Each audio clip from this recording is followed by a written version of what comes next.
What happens in the United States if our electric grid goes down? If the grid goes down and stays down for a month or two, up to 50% of Americans wouldn't make it past the second month. If it stayed down for a year, the potential is over 90% of Americans would be dead.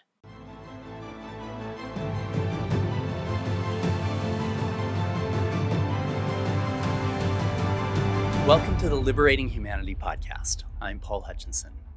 We've been talking a lot about the undercover operations and things that you can do to keep your kids safe from potential traffickers. We're going to be expanding with the Liberating Humanity podcast on other things that you can do to help keep your family safe. We're going to be talking about keeping your kids safe by teaching them situational awareness. We're going to be talking about hand-to-hand combat, things like that.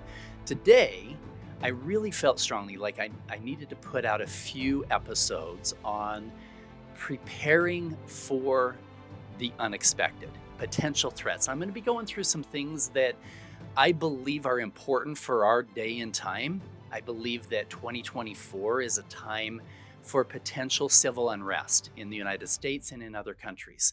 And there's a lot of things that we can do to keep our family safe. Now, let me back up for just a minute. On our undercover operations, if we step forward from a place of fear, that would be very dangerous because the traffickers would sense that. And in reality, our lives would be in more danger than they already were if we were coming from that place of anxiety and fear. So, as I go through some of these things to help keep your family safe, it's important to understand that I'm coming from a place of knowledge. I want you to be prepared so that you don't fear. I had one operation where if I didn't have all of the preparation in place, if I didn't have my phone number, my undercover phone number memorized as if it was my own, boom, right there. Or if I didn't have my business card for my undercover name in my pocket, if I didn't have that, I believe we would have been dead on that operation. It was very, very dangerous, but being prepared beforehand gives you a sense of confidence coming into any kind of situation. Years ago, I read a book by Stephen R. Covey called The 7 Habits of Highly Effective People. And in that book, Stephen talks about having a circle of concern and a circle of influence. And for most people, our circle of concern is huge. We're worrying about all kinds of things, or is my kid's going to be safe at school? Is somebody going to beat them up? Is Kim Jong going to drop a nuke on us? There's all kinds of things that worry us every single day. And then most people have a circle of influence, things that they can do something about it.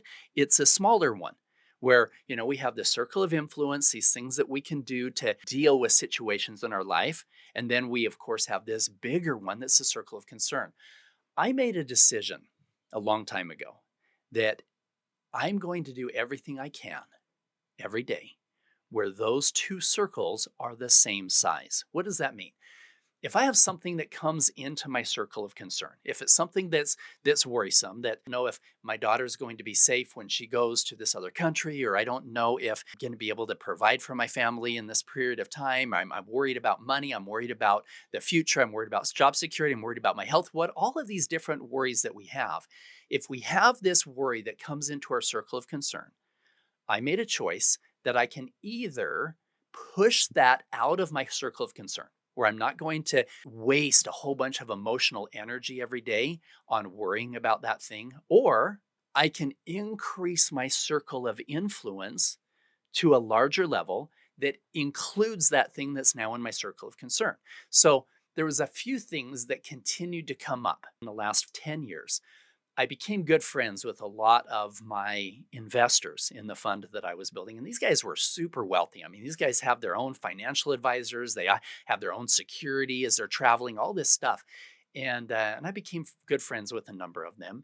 A few years ago, a bunch of them started selling their penthouses in New York and buying some property in Wyoming, or selling their Ferrari and buying a military truck, or selling, all these different things, getting extra food, and having even some of them even built bunkers and stuff like this. I'm like, you know what? You guys are crazy. What do you know that I don't know? And as I got to know some of them and really started delving in to what was concerns for them, then I started opening my eyes as to what kind of potential challenges there are out there that we need to be prepared for. Now, realize this. Most of us have car insurance. You don't get car insurance because you have this unnecessary fear of eventually getting in an accident. No, you buy that car insurance so that you have peace of mind.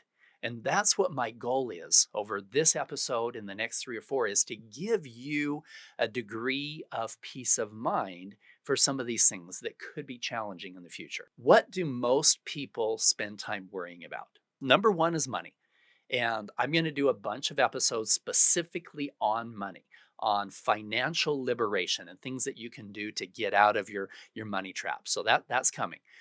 Another thing that people worry about a lot is their future. Just, what's going to happen? Understand this, you are the creator of your future, and you can do things today to create whatever future it is that you desire for you and your family. Another thing that people worry about is job security. We can talk about how to make sure that you are super secure in that arena as well. Other people worry about health, their relationships, safety, their children, etc. When I go through some of these things today, realize that a lot of us are being controlled through fear.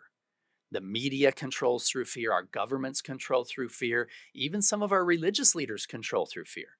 Freedom comes from knowledge and preparedness. You know that you can handle whatever is coming, then you're not going to be living in fear. When you know that you can control your future and that it is literally unwritten and you can create anything you want to create, then you're not going to live your life from a state of fear. Now, I'll tell you a story that changed everything for me. Years and years ago, I was meeting with a number of my wealthy investors. Some of them were, like I say, completely changing their lifestyle. They're buying properties out of the country and stuff, and they were concerned about some things. And I went with a few of my investor friends. So I went on this tour to Turkey about 9 years ago with a few of our investors and some friends. And we were touring around seeing all of these beautiful places. And there was one area that it's one of the oldest civilizations on Earth. They say it's about 9,000 years old. And it's pretty close to the Syria border. And we went and we saw this place. It was spectacular. It was amazing how organized and laid out these cities were that were literally 10 plus thousand years old. And then after that, we stayed in this hotel. We checked into the hotel, and I was kind of hungry that night, and there was no room service, and our driver had already gone to bed. And I thought, you know what? I'm gonna go for a jog. I'm gonna just go. I remember there's a little restaurant down, as we were driving in. And so here I am, about midnight. I put on my running shoes, and I'm going for a jog. Now I am the only Caucasian aside from the guys in our hotel for miles. And it didn't hit me other than the fact that people started slowing down and everybody was looking at me. And that still small voice of truth that helped us to find those trafficked children, that intuition, as you might call it, sometimes it's quiet and you have to really quiet your mind to listen. Sometimes it's loud, like audible loud. And that was one of those situations. Everything in me, I could hear, Paul, stop, turn around. This is not safe. And I'm like, not safe. I'm fine. I can handle myself. And so I decided, okay, I'm going to listen. I'm going to go back to the hotel. I went to bed hungry, and I thought about it for a while, and I realized what it was. I realized that I don't fear evil people. I've been face to face with the most evil people on the planet that are selling me 8-year-old children. I don't fear them. I can deal with that. What I fear are people who truly believe that they are good, who will kill me and my family or cause us harm based on that belief. Those men driving down that street at midnight, a couple hundred miles away from the Syrian border, a lot of those men had been trained since they were little kids that Western civilization was bad. Why? We let our states allow gay marriage, and our women don't cover their faces when they're out in public, and we don't kneel on a rug and face the same direction 8 times a day and pray, right? These are things that Western civilization doesn't get their way of thinking. And for some of them, their radical beliefs tell them that if they kill me, the infidel, that their God, their righteous God, will reward them when they die, right? This is scary. And this is something we all need to be really concerned about is how many people in this world truly believe that they are good, and that as part of them and their religion and them being good, that allows them to destroy other civilizations, destroy other people, destroy other religions, destroy other countries. This is a concern that we all need to be thinking about because, again, I think that the majority of people in this world truly believe that they are good. It's amazing to me, even some of these guys in prison that have been convicted of heinous crimes, of murder. Most of them actually have full justification for their actions. Everything. They'll tell you, this is why I did this, and this is why I did this, and she did this, and this is why I had to kill her. This justification comes, and so a lot of people actually believe that they are doing good. And a lot of these big wars that we're fighting, both sides, do you really, really think the Russians think that they're bad and the Ukrainians think that they're good, or vice versa? No, there's really an underlying belief on both sides of most conflicts that those people believe that they are doing good. But unfortunately, when you bring harm to the lives of others based on that belief, that's a problem. Now, this Turkey thing really woke me up. I realized there's people out there who would harm me based on a belief that they are good. Now, move that here into the United States. I believe that we live in a very, very different time today than we did during the 1920s, 100 years ago. Okay? Back during the Great Depression, you're in the soup line in the morning, you're in the I want to work line in the afternoon, or right after that. Why? Because you have a moral responsibility to your family, to your community, to produce what it is that you're consuming. Today, we live in a world where a very large percentage of the population truly believes that it is their God-given right to consume more than they produce. There are people who believe that it is their right to take from you to buy their cell phone, take from you to pay for their health insurance, take from you to feed their children. I believe in fair distribution. I believe in fair opportunity. But unfortunately, we live in a time where we've got 4 and 5 generations of welfare recipients who truly believe it's their God-given right to take from somebody else to take care of their families. Now, let's fast forward a second. If something happened, a Hurricane Katrina, a massive earthquake, a martial law lockdown, an EMP, I mean, if any of these crazy things happened, what percentage of people would turn to violence to take what they believe is already theirs in some way?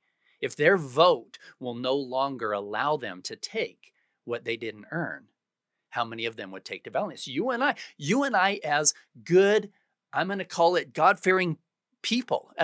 We see ourselves as good human beings. Some are Christians, some are other religions, but we see ourselves as good. And we try to help and love people anytime we can. What would happen if we could no longer feed our family? We as good people.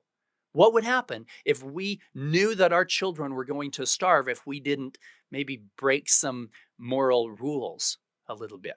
That's where things get scary, guys. And so that's what I want to talk about for the next half hour. I want to talk about some of the things that people are concerned about and things that we can do to keep our families safe. So let's talk about a few things from a statistical probability. You've got a lot of preppers out there that have all these ideas of things that could completely wipe us out, right? So let's talk about them in terms of probability. An extinction level event like an asteroid. Let's say the asteroid that took out the dinosaurs. What is the chances of something like that creating an extinction level or something major we need to worry about? That's about 1 in 100 million. So I don't think it's something that I'm going to be prepping for every day, but is there a chance of it? Absolutely. I mean, there's big freaking rocks hurling through our universe every day. What about the worry people have of getting killed by a shark? What are the chances of that? It's about 1 in every 3.75 million. What about getting hit by lightning? That's a 1 in 775,000 chance. That's about the same chance we have of the Yellowstone volcano erupting, the huge cauldron. And if it got to the point where, if that thing really blew, it could cover the entire United States in ash. But what are the chances of that? The chances are 1 in 730,000. Granted, that's saying that it happens every 700 plus thousand years. And it's pretty much due because it's happened about 700,000 years ago. But still, statistical probability, it's not high enough for me to, okay, I need to move as far away from Yellowstone as possible. Another one that people are concerned, valid, because of what happened over the last few years with the pandemic, is another one, a true global pandemic. Something like what we saw with COVID, but significantly worse, something that we believe that it was in the beginning, something like the Black Plague, et cetera. What are the chances? It's about 1 in 50 that we're going to have to deal with another one of those in the next year or two. What about things like war? War with Russia is about 11%, about a 1 in 10 chance. War with China attacking Taiwan is higher. It's about a 25%, about a 1 in 4. So now we've talked about probability stuff. Chances of you at some time in your life being a victim of a violent crime, now we're moving up. Now we're at about 75%. Okay, all of these other things, 1 in 10, 1 in 700,000, 1 in 3 million, chances of being a victim of violent crime in your lifetime is about 75%. This is why I'm going to dedicate a bunch of these to physical protection and situational awareness and hand-to-hand combat and things that you can do to physically keep yourself and your family safe. What about some natural disasters? What are the chances of those? Well, a massive earthquake in California or Oregon in the next 20, 30 years is about the same chance of getting attacked with a violent crime. It's about 75%. An attack on the infrastructure in the United States and other major countries. What are the chances of that? 100%. Guys, this is 100%. I have a few friends that I got close with over the years of doing undercover work.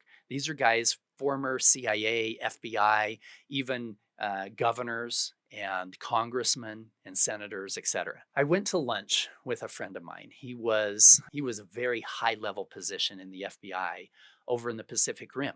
He was in Korea area. He was over Taiwan and Thailand and pretty much all of Southeast Asia.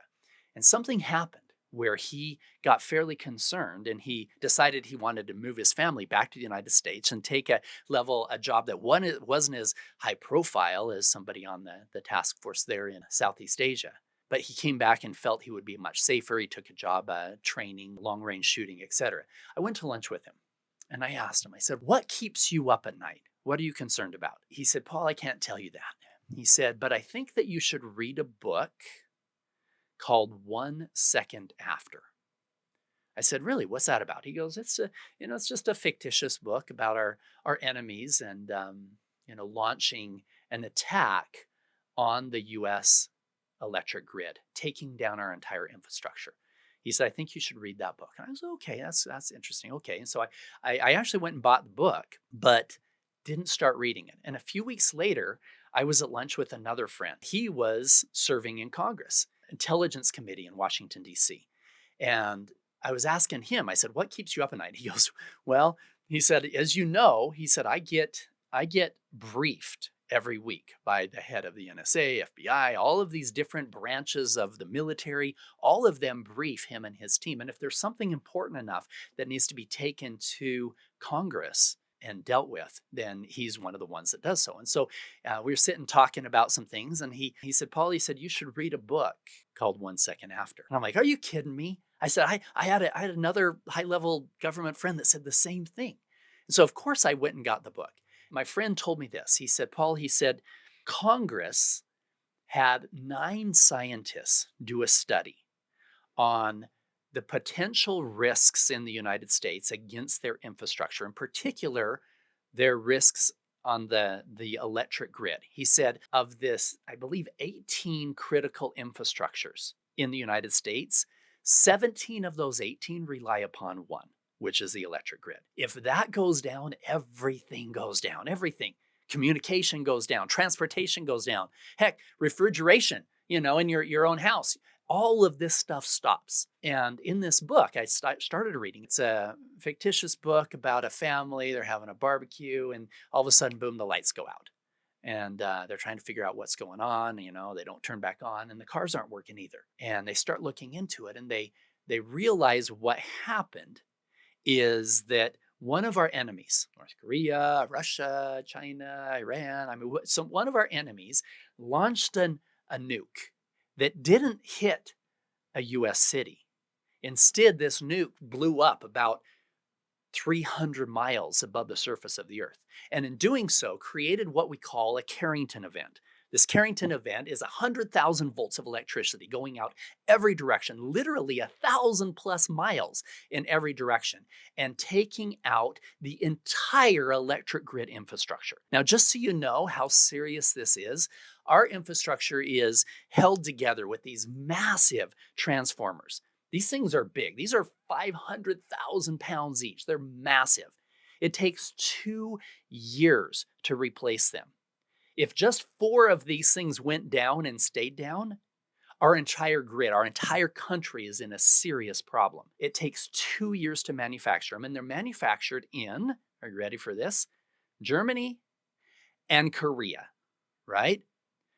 North Korea is pretty close to South Korea. And South Korea is making our stuff. And if all of a sudden we're in a situation where we need to have those replaced, they could be down for a couple years. Now, what happens? What happens in the United States if our electric grid goes down for a couple years? Let's just talk about a month. This team of 9 scientists, they said that likely if the US grid, the entire grid went down and we were not able to pump gas, it kills our transportation. We weren't able to have our communication.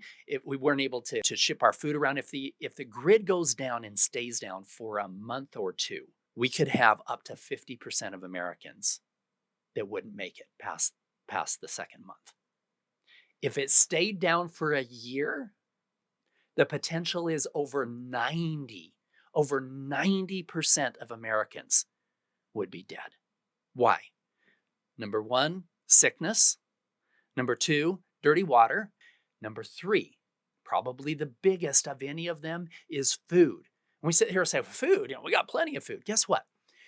In the United States, in fact, in most first world countries, this is the case. 90% of the food that is consumed in every major city in the United States, 90% of that food is grown more than 100 miles away. Okay, think about it for a second. The grid goes down. You're not able to pump gas. Those trucks and those trains aren't able to function and get that stuff and move it. What happens in every major city?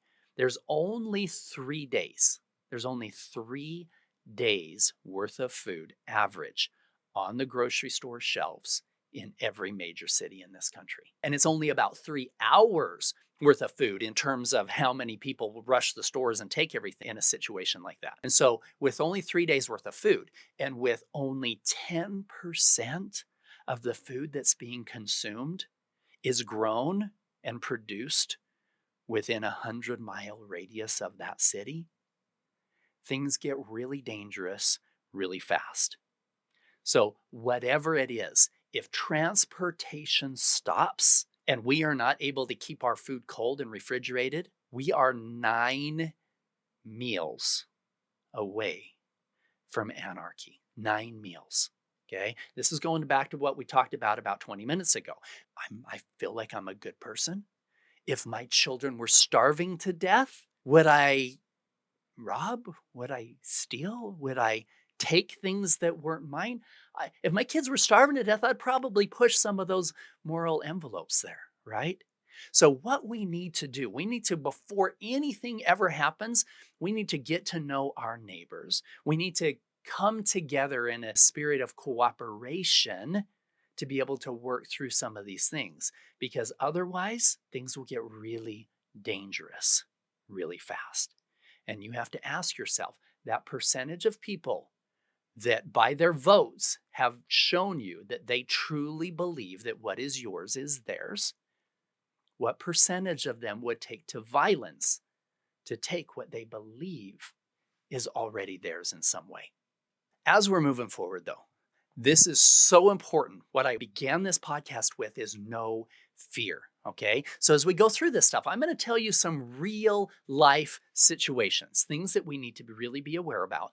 But we can move forward from a place of faith. We can move forward from a place of being prepared. We can move forward from a place of confidence with the information that I'm going to share with you over the next few podcasts. As we're looking through all these potential threats, an attack on our infrastructure is almost 100%. In fact, this congressman told me this. He said, Paul, he said, if the problem in terms of our enemies trying to use cyber attacks and other things to take down our infrastructure, if that problem was the size of a loaf of bread 10 years ago, it's the size of an NBA stadium today. He said it is serious. There are so much malware that's coming in everywhere with these guys trying to take us out. Let me talk to you about a few of the ways that the grid could go down and how likely they are. So number one, as they said, from a likeliness standpoint, a cyber attack is almost 100% that we're going to see that in our lifetime. Now, the good thing is about a cyber attack is that there's a potential that it's not going to stay down for good. There's a very high likelihood that those big transistors are still going to be just fine. They might be able to figure out a way to turn the grid against each other and blow itself up, et cetera. I don't know. I don't know what they're planning, but hopefully if it's just a cyber attack, it only stays down for a week or two. But then again, you have to ask yourself, if the grid was down for a week or two, if you weren't able to go to the grocery store for a week or two, if your water stopped running for a week or two, if you couldn't pump gas for a week or two, would you be okay? And those are things just to be thinking about to make sure that you're okay with your family, because that's almost 100% chance that a cyber attack is going to affect our infrastructure in some way. Let's talk about some things that are more detrimental to the grid and things that could last a lot longer. One of them is something called an EMP. It's an electromagnetic pulse. It's an explosion of sorts that creates an electrical generated response, something that happened when they were testing some of the nukes years and years ago. They were testing these nukes, and 1,000 miles away from some of these tests above the ocean, it took out a bunch of the infrastructure in Hawaii. Some of the electric grid stuff was affected pretty severely. So if one of these things, like in the book 1 Second After, if one of our enemies launched a nuke and it exploded a few hundred miles above the surface of the earth, that electric force would go out and it would take down the grid, not just for a week or two, long enough for us to figure out how to replace those transistors.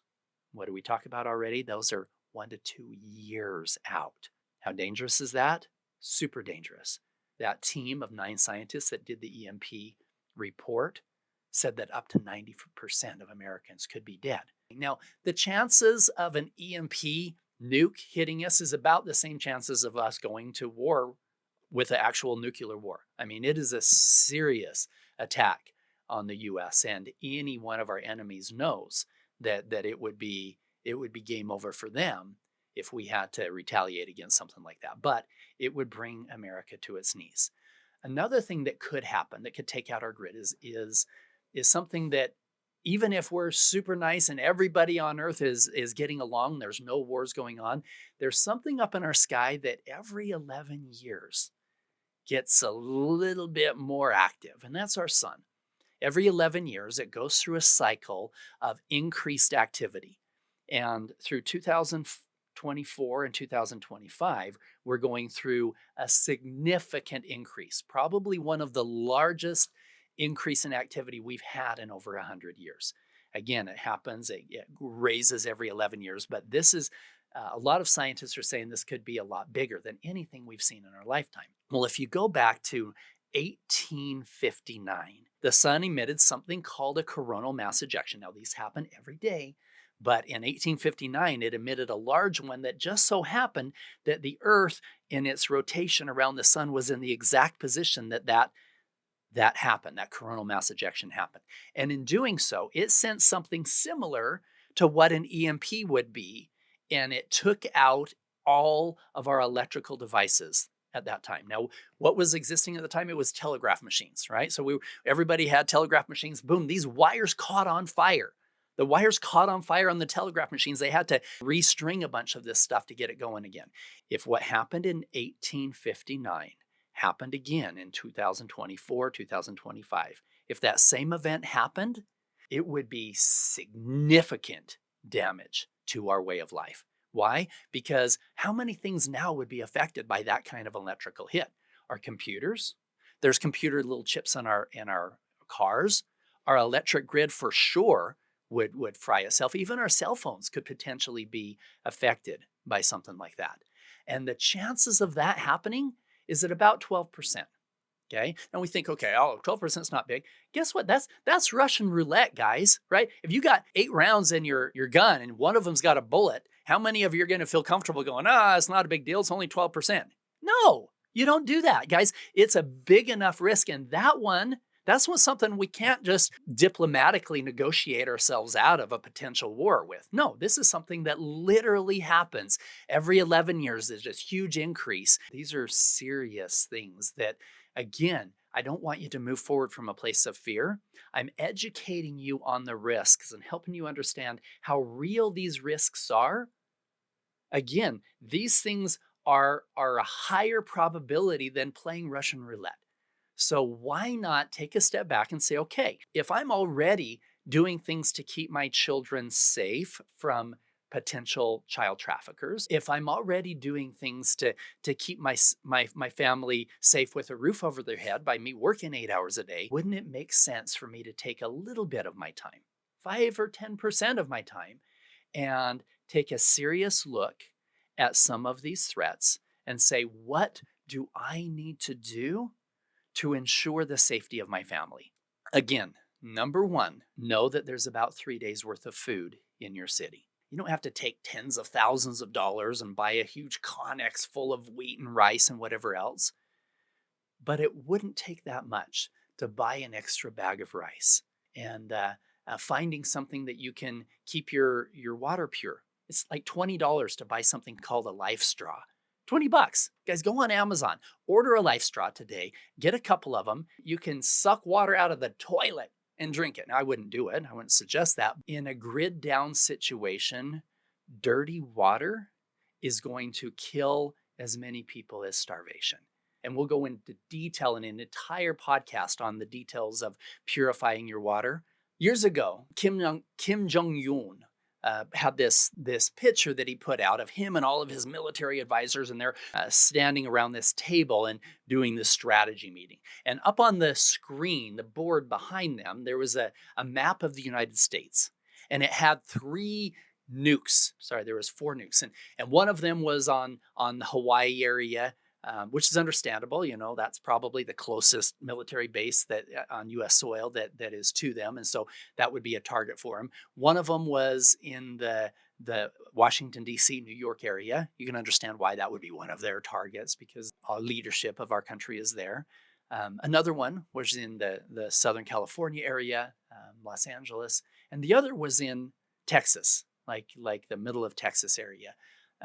And the media made fun of it. They said, "Oh yeah, Kim Jong he wants to drop a nuke on Hawaii because they're close to him, and take out Washington D.C. and he wants to take out Hollywood because they make fun of him. But why is he have one of them in the middle of Texas? Why is he mad at the Bush family who lives down there? I mean, what is it that he's thinking about there? Well, if you Google the U.S. electric grid, you pull up the electric grids of the U.S., you'll realize the entire Western United States is fueled from a lot of the stuff coming from Los Angeles. Now, we all have our own independent little ones, but if you took out something big like Southern California and took out their power, it would domino and it would affect the rest of the Western United States. If you take that new knowledge of understanding where our electric grids are, you'll realize that picture was not dropping a nuke on those cities. The goal was to take out our grid, guys. That's what it is. There's a certain section of the ionosphere that actually changes, that if your nuclear explosion for your EMP device, if it is in that section of the ionosphere, the likelihood of a Carrington event, this 100,000 volts of electricity going out every direction and frying everything below it, the likelihood of that is much more powerful, much, much higher. And so if you take a look at all of those tests of those missiles going up, guess what? Their explosions were right in that section of the ionosphere. That's what they've been planning is taking some kind of a missile and putting it on a frigate somewhere in the middle of the Gulf of Mexico and launching it over the top of the US and not trying to hit a city, but having it explode up there. In fact, all of these tests that North Korea are doing, people make fun of those as well. Yeah, his missile went out and it exploded above the sea somewhere, exploded up in the atmosphere somewhere. And that doesn't prove he has no ability to actually launch those nukes and drop them on specific cities. Well, guess what? He doesn't have to. He doesn't have to. All he has to do is get that thing high enough, an EMP device that explodes. In fact, all of the tests, guys, the tests that North Korea was doing, those underground tests of that, they find seismic um, footprints of these nuclear tests that Kim Jong Un has been doing, and everybody's making fun of those too, saying, the earthquake that it created, the footprint of that is, it's not even as big of a nuke as the one that we had at Hiroshima or whatever else. Those were about the same size, and so we don't have to worry. A lot bigger ones now. Guess what?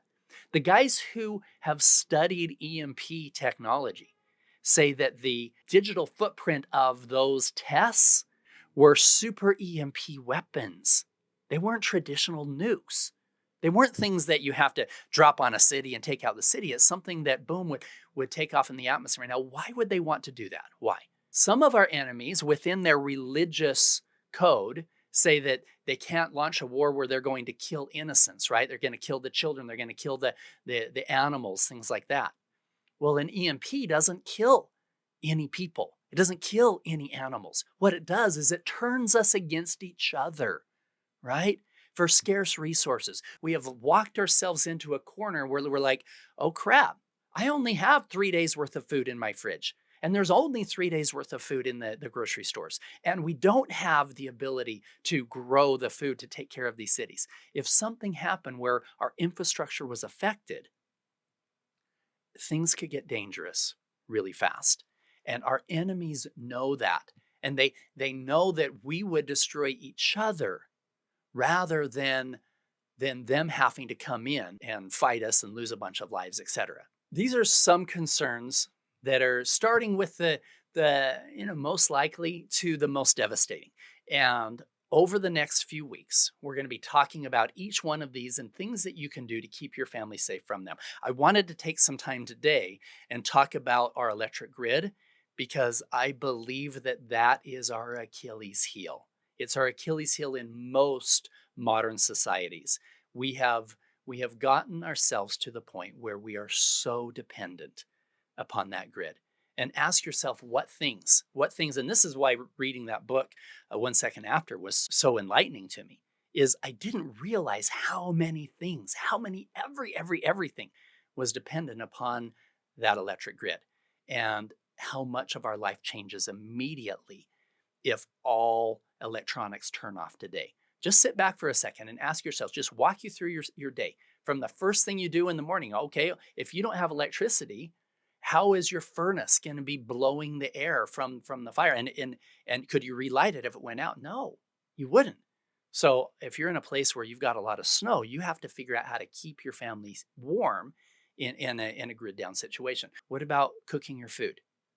Do you have a way to cook your food if the lights are out? Now, your stove will probably work if you have a lighter for it, if it's a gas stove for a while. But even that part of our system of making sure that we have the gas coming through those lines is all dependent upon electricity. What about your water? Most of us go and we just expect that when we turn on that faucet that it happens. If you live in a state that is somewhat flat and you've got those big water tanks, and that's what creates the water pressure of the water that's coming into your house. How does the water get into those water tanks? Well, it's probably pumped through using electricity, right? And so you probably have 3 or 4 days worth of water in those tanks before it stops coming through your faucet. So that could be a big problem as well. How many people have cash on hand? Or is all of your money just sitting in the bank? Because if all electronics go out for a week, 2 weeks, a year, then your credit card isn't going to be worth anything. In fact, if you need to run to the store that last minute when everything goes out and you're like, crap, I need to go buy some stuff, your credit card is not going to allow you to buy anything at that store if the lights are out. Things that would also be affected.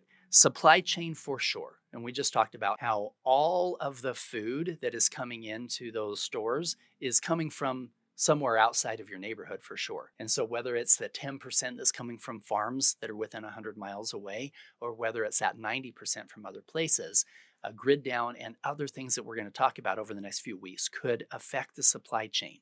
And so we'll talk about how to get around that, how to make sure that you have your own supply chain, so to speak. Other things that could be very likely that we'll talk about moving forward is other restrictions when it comes to a potential pandemic. A lot of the elites are saying, "Oh, we've got another one coming. You know, that was just a precursor," and it very well may be. I don't know. I don't know what's up their sleeves and what they're planning. If more restrictions like that, let's just say that the next pandemic was significantly worse than what COVID was. What if it really did have a mortality rate that was through the roof? What if it really did have these ability to spread like they thought COVID was in the beginning? Well, they're going to have more restrictions. They're going to have a lot more lockdown. There's a lot of things this year that could very well happen in the political realm.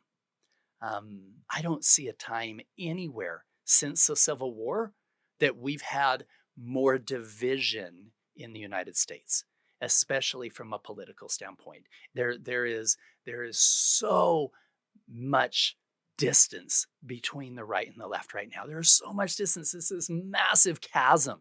And people are just hating on each other and willing to do anything to get their people in office. I believe that this year we'll see a significant increase in widespread riots, in looting, and other things pertaining to the civil unrest from the political situation in the United States. Now, there's a lot of other things that we can't turn our blind eye to. You know, throughout all the history of the world, there's been revelations and scriptures that talk about signs in the heaven that predict things to come. Now, I'll let each of you decide what that means, but let's talk about a few of them. So there's the eclipse coming this next week. This thing may come out the week of the eclipse. You know, I don't know. It'll probably come out after. Either way, I don't think something crazy is going to happen during the eclipse. I really don't. I think that there's going to be a lot of people in a lot of compacted places during the eclipse, but I believe that a lot of people see it as a sign of the times. Now, there's a lot of political unrest that's happening in other countries as well. And we'll talk about how to keep your family safe from these as well. But let's talk about how it could really, truly affect us in the United States. We see things like China becoming increasingly more aggressive towards Taiwan, the South China Sea. These are all things that we have seen a significant increase over the last few months, and it could very easily spill over into some unrest in that area, potential war that would bring us into that war. Of course, we see what's happening in Ukraine and Russia being more and more aggressive on their approach as well, and nobody can ignore what's happening in the Middle East. Understand that contention has been around for thousands of years. And it's been predicted by a lot of different religions that the end times, the ushering in of their Messiah, has to happen after a time of great war. And a lot of these people are like, okay, it's time for our Messiah to come. It's time to push this forward, this agenda of this great war. And this great war, see it expanding. And you've heard some of these, the people talking about the red heifer. This is an important thing as well. Realize that there's been 9 different sacrifices of this perfect red heifer in history. The last one happened over 2,000 years ago. And the next one is supposed to happen right before rebuilding the Temple of Solomon. This has been a belief in the Jewish custom for thousands of years. Well, they've already built. Just recently, they've built the altar that this is supposed to happen on. And they've flown in these red heifers. This is one of the reasons why Hamas attacked them, is they wanted to say, hey guys, guess what? You're not taking down the Dome of the Rock. You're not building a temple there. That this is going to be war. And there's billions of Arabs and Muslims that will not sit back quietly if all of a sudden something happens to the Dome of the Rock there. And so these are things that are truly signs of the time. These are things that we need to be aware of, not from a fear standpoint, but so that we can be eyes wide open moving forward with keeping our families safe. There's potentials of other black swan events, things like a 9/11, something that you cannot predict whatsoever that completely changes our way of life. That could be another terrorist attack. It could be just martial law from a number of different things and a system lockdown itself. Some of the worst other things are something like an NBC attack. We'll talk in depth about those on some of the future podcasts as well.